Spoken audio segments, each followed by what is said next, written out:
Alam mo ba kung ano ang pinagkaiba ng isang taong nakasakay sa private jet at ng isang taong nakapila sa jeep tuwing umaga? Hindi ang swerte, hindi ang connections, hindi ang starting capital. Ang totoo, isang oras lang ang pagitan nila. Isang oras na ginugol ng tama, ng may intensity, ng may clarity.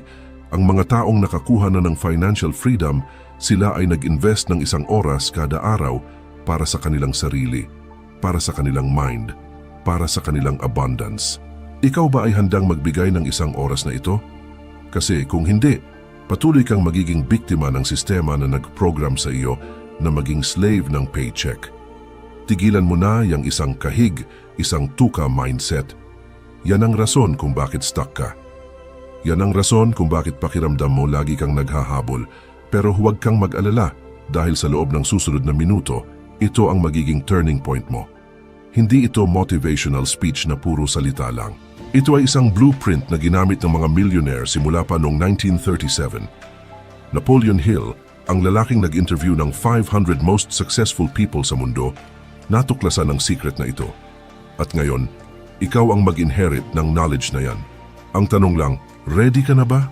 O tatakbo ka na naman pabalik sa comfort zone mo sa routine na yan na walang patutunguhan? Dahil, let me be clear, ang video na ito ay hindi para sa lahat. Hindi ito para sa mga taong gusto lang ng instant gratification. Hindi ito para sa mga taong nag-e-expect ng magic. Ito ay para sa mga taong handang mag-transform, handang mag-evolve, handang tanggapin ang responsibility ng kanilang sariling destiny. So kung nandito ka pa rin, congratulations. Ikaw ay nagbelong sa 1% na handang makinig, handang umaksyon, handang yumaman. Pero bago tayo mag-dive sa system na ito, kailangan nating pag-usapan ang isang malaking problema sa kultura natin. Alam mo yan, nararamdaman mo yan every single day. Crab mentality. Yan ang invisible na kadena na humahatak sa iyo pababa every time na gusto mong umakyat. Kapag sinabi mong may business idea ka, sasabihin nila, mahirap yan.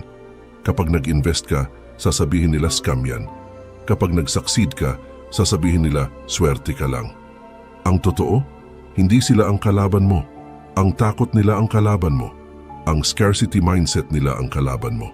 Ang belief nila na limitado lang ang opportunity sa mundo, yan ang kalaban mo. Kaya nga ang unang hakbang sa pagiging mayaman ay ang paghiwalay mo sa energy na yan. Hindi mo kailangang iwanan ng mga tao, pero kailangan mong iwanan ang toxic beliefs na dala nila. Kasi ang energy attracts energy. Kung naka-align ka sa mediocrity, mediocre ang buhay mo. Kung naka-align ka sa abundance, abundance ang darating sa iyo. Simple lang yan. Pero kailangan mo ng decision. Kailangan mo ng commitment. At ang pinakaunang commitment na kailangan mo ay ang like button na nasa baba. Alam ko akala mo simpleng bagay lang yan. Pero hindi. Ang like button na yan ay hindi lamang isang digital gesture. Yan ay isang signal. Yan ay isang affirmation sa universe na sinasabi mo, yes, I am ready to receive this information. Yes, I am opening myself to this frequency. Yes, I deserve to be wealthy. Kasi alam mo ba, ang most successful people sa mundo, sila ay nag-start sa isang decision. Isang maliit na action na nag-shift ng kanilang trajectory. For you ngayon, yan ay ang pagtingin sa like button. Hindi para sa akin, para sa iyo. Para sa signal na ipapadala mo sa sarili mo na seryoso ka. Kaya gawin mo yan ngayon. Click mo yan. Ramdam mo ba ang shift? Yan ang simula. Yan ang first domino. Kasi ang bawat millionaire na nakilala ni Napoleon Hill, lahat sila ay may isang quality, decisiveness. Walang hesitation.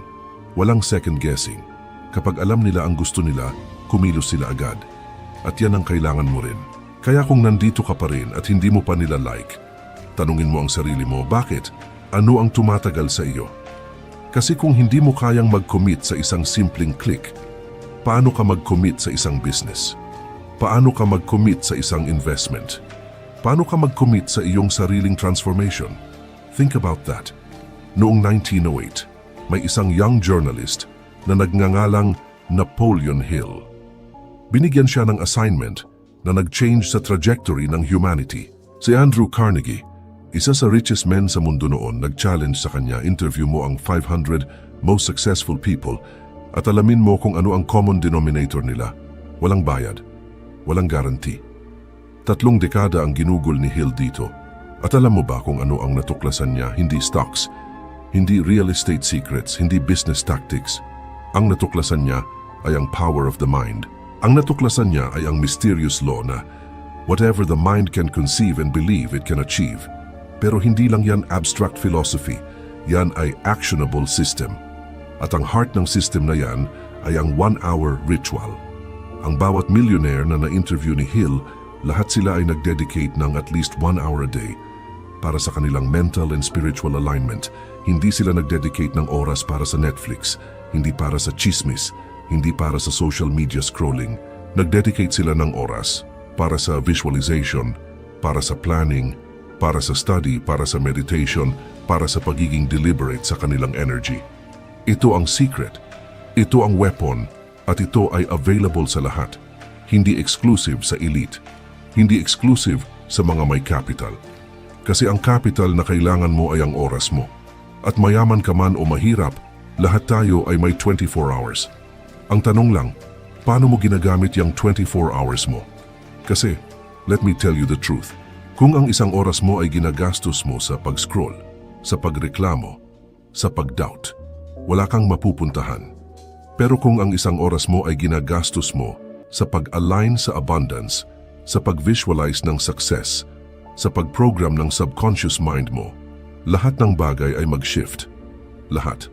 At ito ay hindi theory lang. Ito ay proven. May isang study sa Harvard na nag-track ng MBA graduates. Yung 3% na may written goals, sila ay naging 10 times more successful kaysa sa 97% na walang clear vision. Bakit? Kasi ang goals na nakasulat ay nag-a-activate ng reticular activating system mo, ang part ng brain mo na nag-filter ng information at nag-a-alert sa iyo sa mga opportunities. Kaya ngayon, gusto ko na gawin mo ang isang bagay. Gusto ko na pumunta ka sa comment section at gusto ko na magsulat ka ng affirmation. Hindi simpleng good video or thank you. Hindi. Magsulat ka ng power statement. Magsulat ka ng mantra, halimbawa, I am a money magnet. O kaya abundance flows to me effortlessly. O kaya I deserve wealth and success. Ano man yan, sumulat ka. Kasi ang act ng pagsusulat ay nag-i-encode sa subconscious mo. Yan ang first step sa materialization. Yan ang ginagawa ng mga millionaire. Sila ay sumusulat ng kanilang goals, ng kanilang affirmations kada araw. At yan din ang gagawin mo ngayon. Kaya huwag kang maging passive viewer. Maging active participant. Sumulat ka sa comments. Gawin mo yan ngayon. Kasi yan ang proof na seryoso ka, yan ang proof na hindi ka nag-stop sa pangarap, kundi uma-action ka na. Okay, so ano ba talaga ang 1-hour ritual na ito? Ito ay divided into 4 components. At ang bawat component ay critical. Walang pwedeng i-skip, walang pwedeng i-shortcut.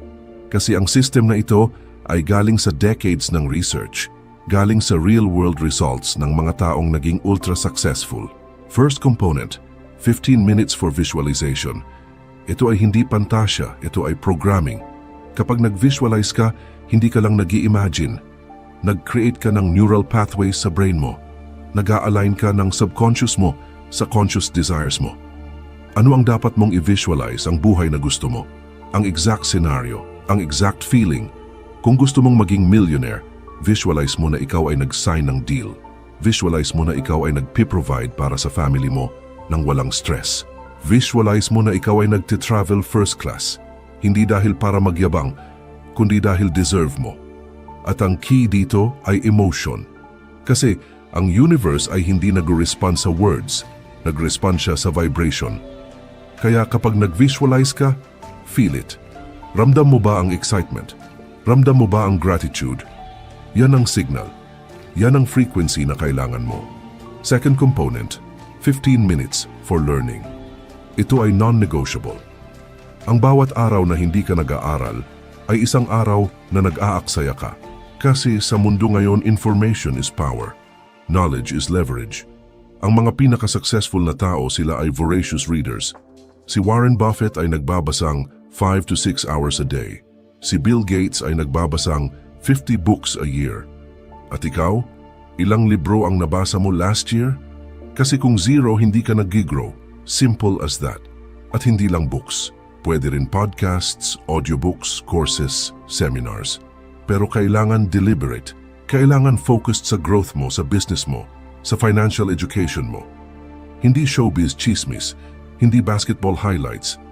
Yung mga bagay na mag-a-add ng value sa skill set mo. Third component, 15 minutes for planning and goal setting. Ang most successful people sa mundo, sila ay planner. Hindi sila nag-wing-it. Hindi sila reactive. Sila ay proactive. Araw-araw, sila ay nag-review ng goals nila. Nag-a-adjust ng strategy nila. Nag-create ng action steps. At yan din ang kailangan mo. Kasi ang goal na hindi planado ay pangarap lang. Pero ang goal na may clear action plan ay destiny. So every day, isulat mo, ano ang top 3 priorities ko today? Ano ang next steps para makuha ko ang goal ko? Ano ang obstacles at paano ko yan o-overcome?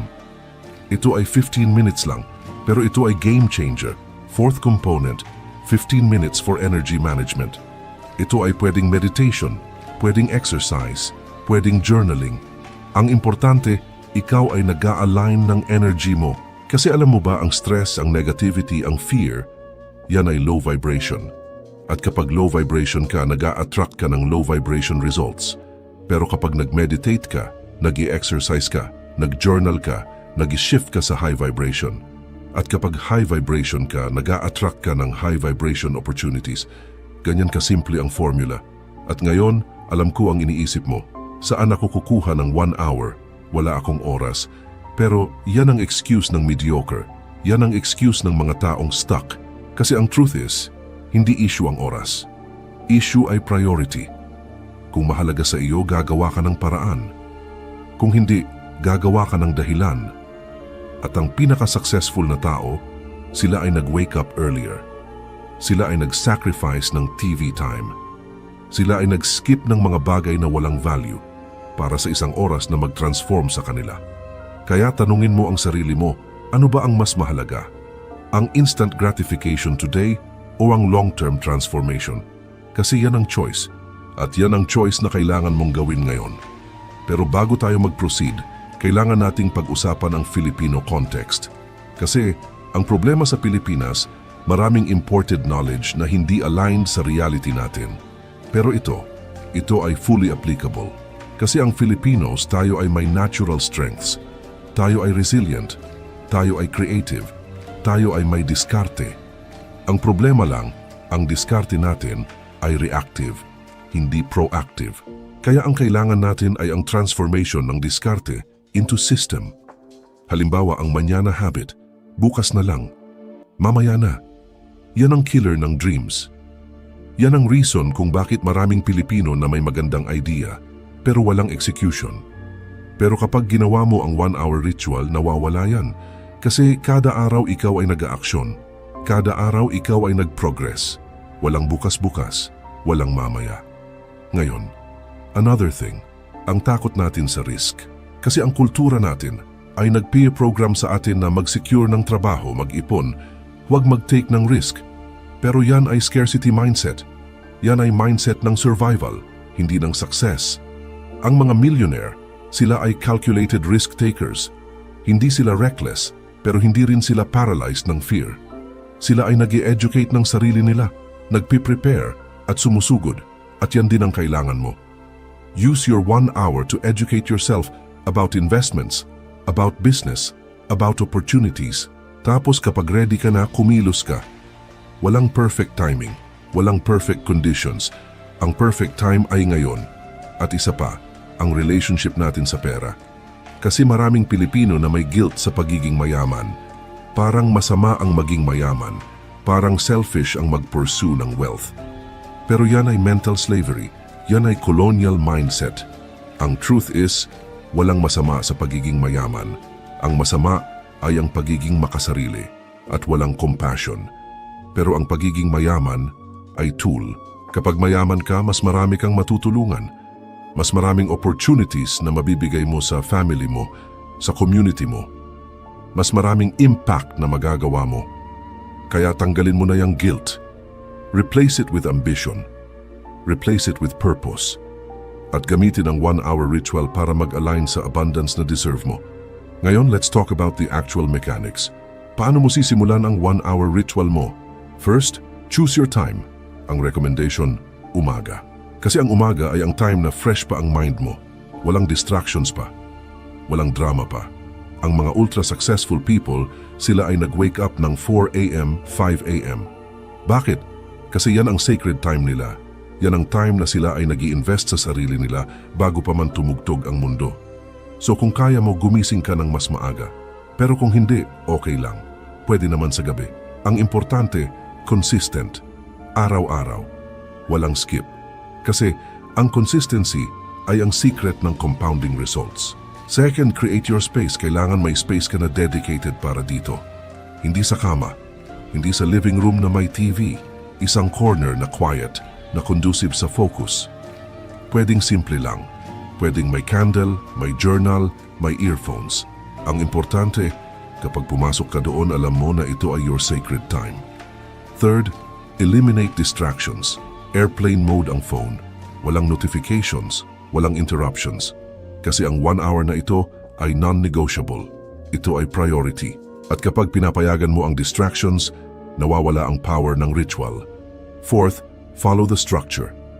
15 minutes visualization, 15 minutes learning, 15 minutes planning, 15 minutes energy management. Set a timer. Be disciplined. Kasi ang discipline ay bridge from goals to accomplishments. At fifth, track your progress. Mag-journal. Magsulat kung ano ang natutunan mo, ano ang insights mo, ano ang shifts na nangyari. Kasi kapag sinusulat mo, nag-i-encode sa brain mo. At kapag tumingin ka back after 1 month, after 3 months, makikita mo ang transformation. Makikita mo kung paano ka nag-evolve. At yan ang mag-motivate sa'yo na mag-continue. Pero alam ko, may doubts ka pa rin. May voices sa ulo mo na nagsasabi, will this really work? Paano kung sayang lang ang oras ko? At yan ay valid. Yan ay normal. Kasi tayo ay nag-ooperate sa world na instant gratification. Gusto natin ng results ngayon na. Pero ang 1-hour ritual ay hindi quick fix. Hindi yan lottery. Hindi yan magic pill. Ito ay compound effect. Ito ay long-term game.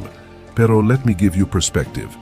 Kung mag-dedicate ka ng 1 hour a day para sa sarili mo, yan ay 365 hours a year. Yan ay almost 46 8-hour workdays. Imagine kung may 46 days ka na purely dedicated sa growth mo, sa education mo, sa alignment mo. Ano ang mangyayari sa buhay mo? Ano ang mangyayari sa skills mo? Ano ang mangyayari sa mindset mo? Yan ang difference. Yan ang edge. Kasi ang karamihan sila ay nag-spend ng 1 hour a day sa social media, sa Netflix, sa walang kwentang bagay. At after 1 year, wala silang improvement, wala silang progress. Pero ikaw, kapag ginawa mo ito, ikaw ay nag-invest sa sarili mo. At ang investment sa sarili mo ay ang best investment na pwedeng gawin. Walang market crash dito, walang depreciation, walang risk, pure appreciation, pure growth. At isa pa, let's talk about momentum. Ang first week, mahirap. Ang first month, challenging. Pero after 30 days, nagsistart na maging habit. After 60 days, nagsistart ka ng mag-crave. After 90 days, parte na siya ng identity mo. At yan ang power ng consistency. Yan ang reason kung bakit ang mga ultra-successful people, hindi sila nagsistop kasi naging part na ng lifestyle nila. Naging non-negotiable na. At yan din ang mangyayari sa'yo. Kailangan mo lang mag-start. Kailangan mo lang mag-commit. At kailangan mo lang mag-push through sa first 30 days. After that, mag-autopilot na yan. Let's go deeper sa bawat component. Una, visualization. Maraming tao na nag-i-imagine lang pero walang intensity, walang emotion. At yan ang reason kung bakit walang nangyayari. Kasi ang visualization ay dapat vivid, dapat detailed. Halimbawa, kung gusto mong maging business owner, huwag kang mag-imagine lang na may business ka.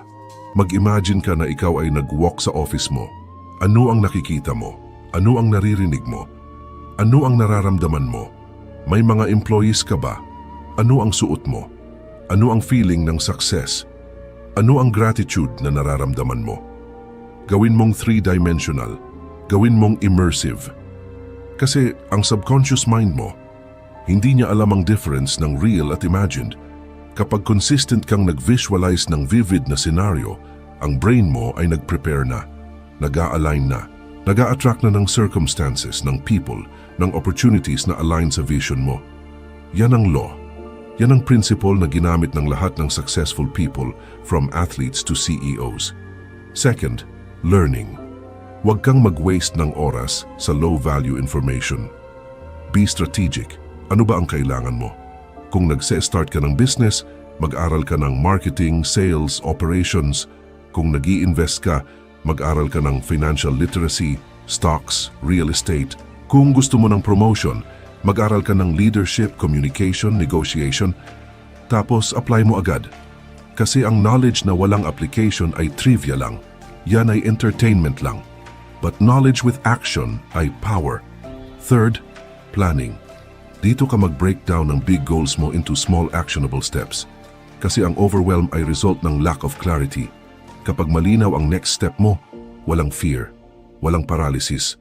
Magsimula ka sa end goal. Ano ang gusto mo? Tapos, work backwards. Ano ang kailangan para makuha yan? Ano ang milestones? Ano ang timeline? Ano ang daily actions? Isulat mo lahat. Kasi ang paper ay nag-iilaw. Pag nakasulat, nagki-clarity. At kapag clear ka, confident ka. Fourth, energy management. Ito ay often overlooked pero super critical. Kasi kahit gaano ka pa ka-smart, gaano ka pa ka-strategic, kung low energy ka, hindi mo mai implement. Kaya kailangan mo ng rituals na nag-i-recharge sa iyo. Pwedeng meditation, pwedeng breathing exercises, pwedeng gratitude journaling, pwedeng stretching or light workout. Ang importante, ikaw ay nag-shift from stress to peace, from scarcity to abundance, from fear to confidence. At yan ay 15 minutes lang, pero yan ay nag-set ng tone para sa buong araw mo. At ngayon, let's talk about resistance kasi alam ko, magsi-start ka ng matindi, mag-e-excite ka. Pero after a few days, may mangyayari, may emergency, may distraction, may excuse. At yan ay test. Yan ay part ng process. Kasi ang universe ay nag-test kung serious ka ba talaga. Ang tanong, paano mo haharapin ang resistance na yan? First, anticipate it. Alam mo nang darating yan, so huwag kang mag-panic. Second, recommit. Every single day, mag-decide ka ulit. Kasi ang commitment ay hindi one-time decision. Yan ay daily decision. Third, adjust if needed pero huwag kang mag-quit. Kung hindi mo kaya ang 1 hour, start with 30 minutes. Kung hindi mo kaya sa umaga, gawin mo sa gabi. Ang importante, tuloy-tuloy. Kasi ang smallest action ay better than zero action. At fourth, find accountability. Sabihan mo ang isang tao na trusted mo. Sabihan mo ang sarili mo. Mag-track ka. Kasi kapag may accountability, mas madali ang consistency. At isa pa, celebrate small wins. Kasi ang motivation ay result ng progress. Kapag nakikita mong umuusad ka, kahit unti-unti, nag-build ang momentum. Nag-build ang confidence. At yan ang mag-propel sa'yo forward. Pero let's be real. May mga tao na kahit anong sabihin mo, hindi nila gagawin. Kasi komportable na sila sa mediocrity. Komportable na sila sa excuses. At okay lang yan. Kasi hindi lahat ay meant to succeed. Hindi lahat ay meant to be wealthy. Hindi lahat ay meant to be free. Pero ikaw kung nandito ka pa rin, kung nakarating ka na dito sa part ng video, ibig sabihin hindi ka isa sa kanila. Ibig sabihin nandito ka dahil may fire ka pa, may desire ka pa, may willingness ka pang mag-change. At yan ang difference. Yan ang separation. Kasi ang most people, sila ay nagsimula pero hindi nag-finish. Sila ay excited sa umpisa pero after a few weeks, bumabalik na sa old habits. Pero ang 1%, ang elite, sila ay committed, sila ay disciplined, sila ay willing to do what others won't. At yan ang reason kung bakit sila ay nasa posisyon na yan. At yan din ang magiging reason kung bakit ikaw ay aasenso. Kasi kapag ginawa mo ito, kapag consistent ka, wala kang kalaban. Ang competition ay nawawala. Kasi ang bawat araw na nag-i-improve ka ng 1%, after 365 days, 37 times better ka na. 37 times. Imagine that. Imagine ang gap mo sa old self mo. Imagine ang gap mo sa mga nagstay sa comfort zone. Yan ang compounding. Yan ang exponential growth. At yan ay available sa'yo. Ngayon, today. Pero kailangan mo ng decision. Kailangan mo ng commitment. Kailangan mo ng action. At alam mo ba kung ano ang pinaka nakakatakot na bagay? Hindi ang failure. Hindi ang rejection. Hindi ang loss. Ang pinaka nakakatakot na bagay ay ang regret. Ang feeling na 5 years from now, 10 years from now, tumingin ka sa sarili mo at sinabi mo, what if ginawa ko yon? What if nag-commit ako? What if nag-start ako? Kasi yan ang tunay na pain. Yan ang pain na hindi mo na ma-erase. At maraming Pilipino na nag-e-experience ng ganyan ngayon. Yung mga taong may dreams before. Yung mga taong may potential. Pero dahil sa fear, dahil sa doubt, dahil sa excuses, hindi nila ginawa. At ngayon, stuck sila, bitter sila, regretful sila. Huwag kang maging isa sa kanila. Kasi deserve mo ang mas maganda. Deserve mo ang freedom. Deserve mo ang abundance. Deserve mo ang success. Pero yan ay hindi darating sa iyo kung hindi ka kikilos. Yan ay hindi mabibigay ng tadhana. Yan ay hindi regalo ng swerte. Yan ay resulta ng consistent, deliberate action. At ang action na yan ay nagsisimula sa 1-hour ritual. Kaya tanungin mo ang sarili mo, tatakbo ka ba ulit? O titindig ka na? Kasi ang choice na yan ay mag-determine ng future mo. Ang choice na yan ay mag-define kung sino ka. At hindi ko alam kung ano ang pipiliin mo. Pero sana piliin mong yumaman. Piliin mong mag-succeed. Piliin mong maging best version mo. Kasi yung version na yan ay nag-aantay lang. Nag-aantay lang ng signal mo. Nag-aantay lang ng green light mo. At ang green light na yan ay ang pagsisimula mo ngayon. Imagine mo 5 years from now. Gising ka ng walang alarm kasi ikaw ay may control na ng time mo. Wala ka ng boss na nag-dictate sa'yo. Wala ka ng financial stress. Wala ka ng anxiety tuwing 15th at 30th. Kasi ikaw ay financially free na. Ikaw ay may multiple sources of income. Ikaw ay may investments na nag-grow. Ikaw ay may business na tumatakbo kahit tulog ka. At lahat ng yan nagsimula sa 1-hour ritual. Nagsimula sa decision mong mag-invest sa sarili mo. Nagsimula sa commitment mong mag-transform. Yan ang future na available sa iyo. Yan ang future na nag-aantay.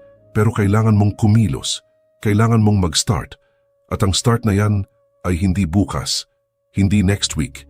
Hindi next year. Ngayon. Today. This moment.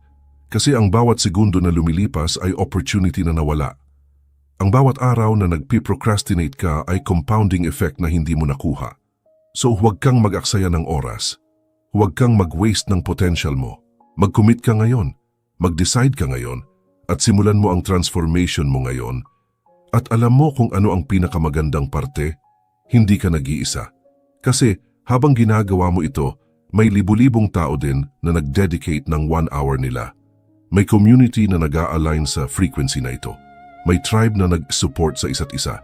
At ikaw ay parte na ng tribe na yan. Ikaw ay parte na ng movement na yan. Kaya tayo ay mag-succeed together.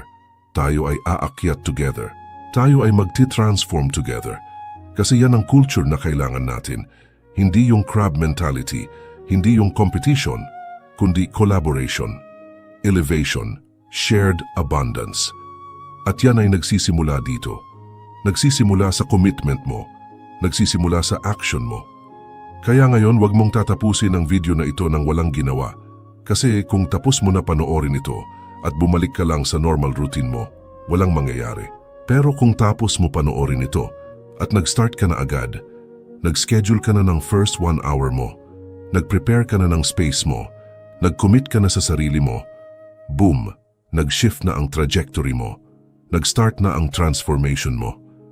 At yan ang difference ng mga tao na nag-succeed versus sa mga tao na nag-daydream lang. Ang mga nag-succeed, action takers sila, hindi thinkers lang.